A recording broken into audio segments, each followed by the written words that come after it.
Estão gravando, gente. Na aula de hoje, nós vamos ver nosso primeiro algoritmo de aprendizagem de máquina, certo? Nós vamos ver aprendizagem bayesiana, ou o algoritmo Naive-Bayes. Okay? É um algoritmo já antigo, mas ele é muito eficiente para algumas coisas. E ele é baseado em probabilidade. Tá? Então, vamos lá, vou compartilhar minha tela com vocês.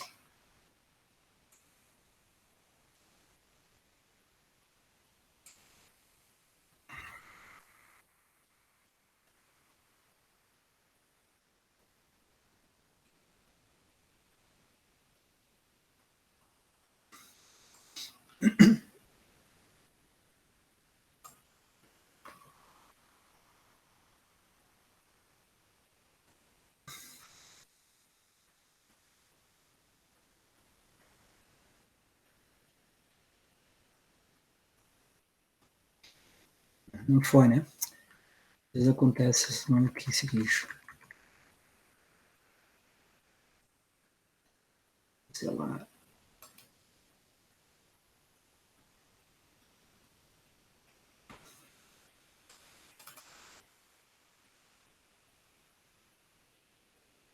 Não estou conseguindo, para variar.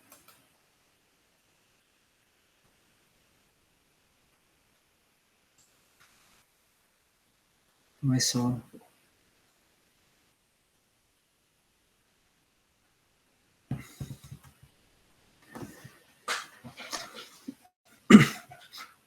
Então, gente, aprendizagem bayesiana, ou bayesiana por causa do...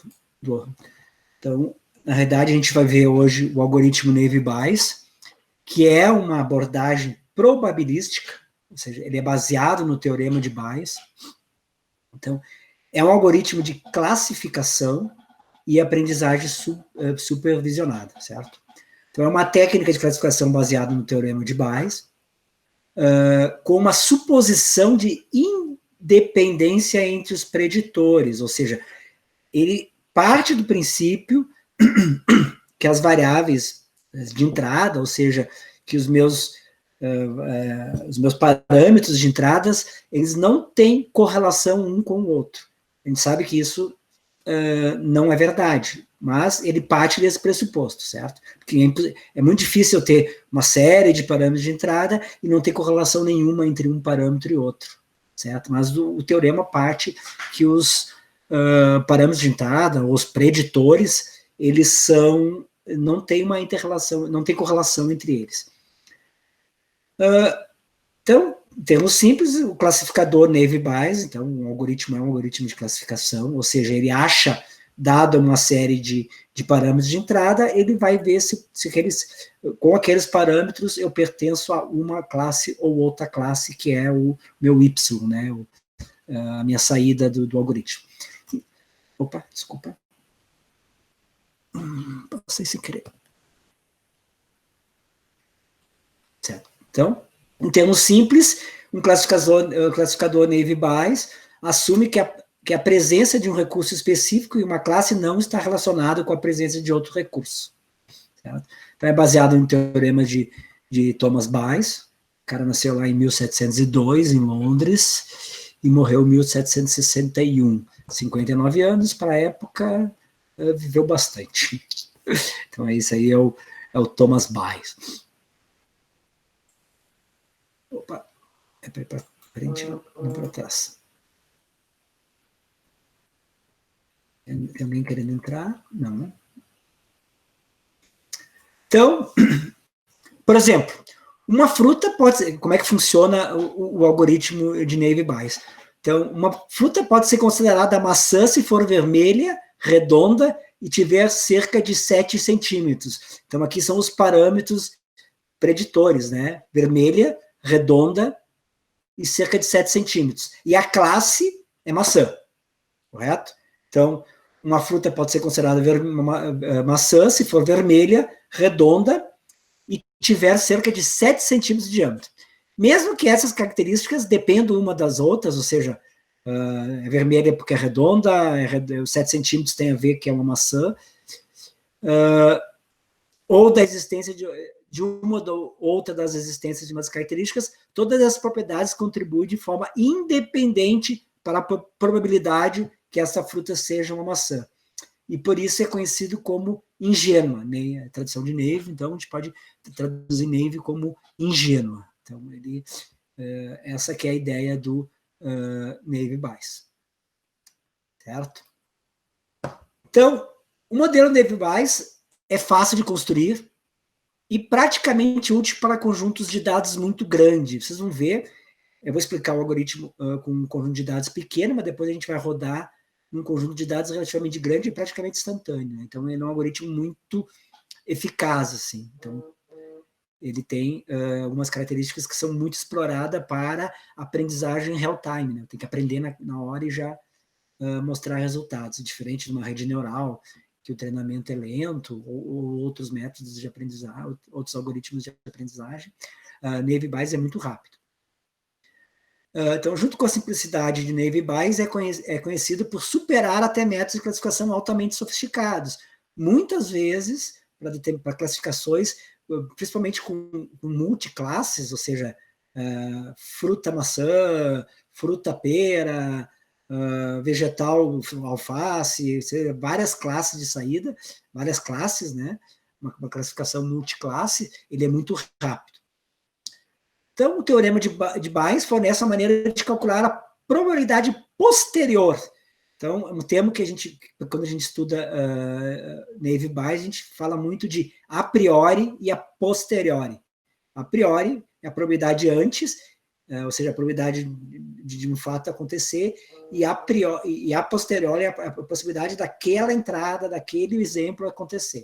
Então, a equação é essa. É uma equação simples, tá, gente? Então, eu tenho aí a probabilidade a posteriori, ela vai ser igual a probabilidade a priori, desculpa, as entradas vezes a percentual das entradas, né, lá o PC, o P de X de C é a probabilidade do preditor em cada uma de uma dada classe, ou seja, é a probabilidade de vermelho 7 centímetros, vermelho, ser maçã. Então, essa aqui é a prioridade, é o P de X de C, aí, que é a probabilidade do preditor de uma determinada classe. Então, o resultado, ou seja, o que a classe que a gente quer prever é o P C de X, aí, a probabilidade a posteriori da classe. C é destino, ou seja, a classe, e X são os atributos. E P de X é a probabilidade a priori daquilo executar, é a prioridade de X, né, do atributo X ocorrer. Embaixo, se vocês olharem aqui embaixo, ó, eu tenho PC de X maiúsculo e não X minúsculo como está aqui. X maiúsculo é uma convenção, quando notação matemática, que X, quando a gente usa uma letra maiúscula, nós estamos especificando um vetor. Então, pode ver aqui, ó, probabilidade de x1 vezes a probabilidade de x2 vezes até xn dividido pela probabilidade de C da classe aqui, a posteriori. Certo? Vamos ver na prática. Vamos ver na prática que é bem mais simples do que parece. Não tem ninguém querendo entrar, né? Deu um toquezinho aqui, como eu tô só estou vendo a tela aqui, não estou vendo se tem alguém querendo entrar. Se alguém tiver querendo entrar, por favor, um de vocês me avise. Não, deixa eu abrir aqui o chat, como eu tenho dois usuários. Deixa eu abrir o chat, que daí fica mais fácil da gente comunicar. Só um momentinho, deixa eu abrir o chat aqui. Abrir o chat. Então, qualquer coisa, o chat está aberto para mim, vocês podem.